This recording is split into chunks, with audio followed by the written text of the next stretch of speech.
Assalamualaikum warahmatullahi wabarakatuh. Waalaikumsalam warahmatullahi wabarakatuh. I'tikaf adalah tinggal di dalam masjid dengan niat i'tikaf. Menurut mazhab Hanafi, hukum i'tikaf ada 3 macam. Pertama, i'tikaf wajib, yaitu i'tikaf yang wajib karena nazar. Misalnya karena mengucapkan, jika saya dapat menyelesaikan pekerjaan ini, saya akan beriktikaf sekian hari. Atau mungkin tanpa dikaitkan dengan pekerjaan, misalnya karena dia berkata, saya wajibkan kepada diri saya untuk beriktikaf selama sekian hari, maka iktikafnya menjadi wajib. Sekian hari yang ia niatkan wajib ia tunaikan. Kedua, iktikaf sunnah, yaitu iktikaf sebagaimana yang biasa dilakukan oleh baginda Rasulullah SAW, beriktikaf selama 10 hari yang akhir dari bulan Ramadan. Ketiga, iktikaf nafil, yaitu i'tikaf tanpa batasan waktu dan hari. Kapanpun seseorang berniat i'tikaf, dia dapat melakukannya. Bahkan jika berniat i'tikaf seumur hidupnya pun dibolehkan. Dan selanjutnya ada perbedaan pendapat tentang paling sedikitnya waktu i'tikaf. Imam Abu Hanifah rahmatullah alaih menyatakan bahwa i'tikaf tidak boleh kurang dari 1 hari. Sedangkan Imam Muhammad Asy-Syaibani rahmatullah alaih berpendapat bahwa boleh i'tikaf dalam waktu yang singkat. Pendapat yang kedua inilah yang difatwakan dalam mazhab Hanafi. Oleh sebab itu, sangat penting bagi setiap orang berniat i'tikaf saat memasuki masjid, sehingga ketika ia melaksanakan sholat atau beribadah selama berada di masjid, ia pun akan memperoleh pahala i'tikaf. Saya melihat ayah saya, semoga Allah Subhanahu wa taala menyinari kuburnya, selalu memperhatikan masalah ini.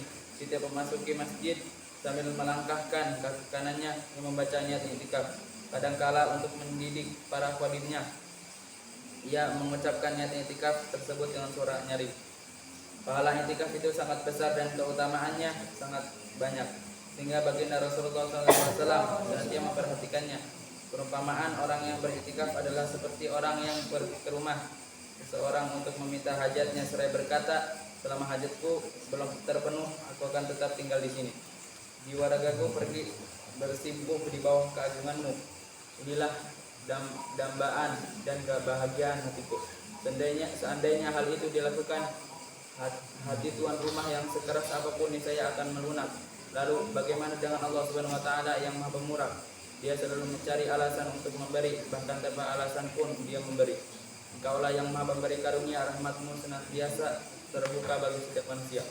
Bertanyalah kepada Nabi Musa tentang turunnya wahyu Tuhan. Ia pergi untuk mengambil api, tapi ia malah memperoleh kenabian. Oleh sebab itu, orang yang memutuskan hubungannya dengan dunia lalu pergi berdiam di pintu rumah Allah Subhanahu wa taala, bukankah dia pasti akan diberi? Apakah ada keraguan dalam hal ini? Jika Allah Subhanahu wa taala telah memberinya, siapakah yang mampu menghidupkan perbendaharaannya?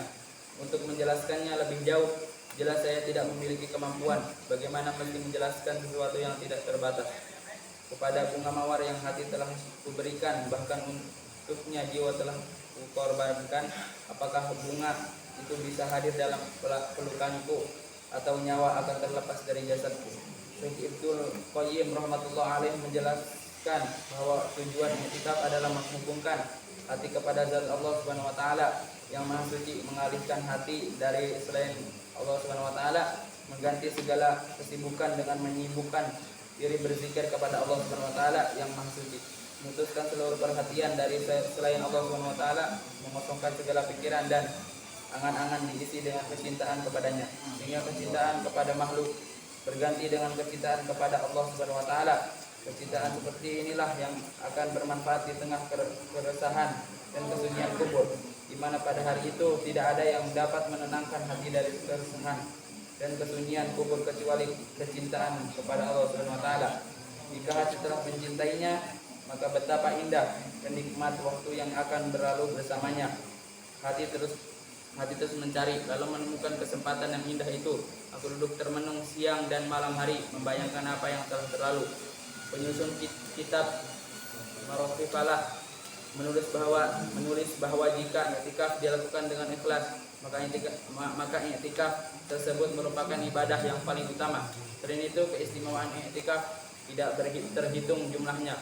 Ketika beriktikaf, Hati akan dibersihkan dari ketergantungan pada dunia dengan segala isinya, dan berkonsentrasi semata-mata kepada Allah Subhanahu wa taala. Kita bersimpuh di hadapannya. Aku tidak peduli berapa lama lagi harus berdiri di depan pintunya, karena sudah menjadi tekad hatiku untuk selalu memohon hingga terbuka pintu. Oleh sebab itu, barang siapa yang beriktikaf, ia dihitung beribadah sepanjang waktunya, tidur atau terjaga dinilai ibadah, dan ia akan bertambah dekat kepada Allah Subhanahu wa taala. Sebuah hadis menyebutkan bahwa Allah Subhanahu wa taala berfirman, barang siapa mendekatiku sejengkal, aku akan mendekatinya sehasta. Barang siapa mendekatiku sehasta, aku akan mendekatinya sedepak. Barang siapa mendekatiku dengan berjalan, aku akan mendekatinya dengan berlari. Jika seseorang beriktikaf di rumah Allah Subhanahu wa taala, maka Allah Subhanahu wa taala sebagai pemilik rumah yang Maha Pemurah, dia akan memuliakannya, dan dia berada dalam benteng penjagaan Allah Subhanahu wa taala, sehingga musuh dan segala sesuatu yang membahayakan tidak akan menimpanya. Masih banyak keistimewaan dan keutamaan iktikaf yang lain. Alhamdulillah qad sami'na fadilatan min fadaili iktikaf insyaallah nahnu nami dalam tabligh.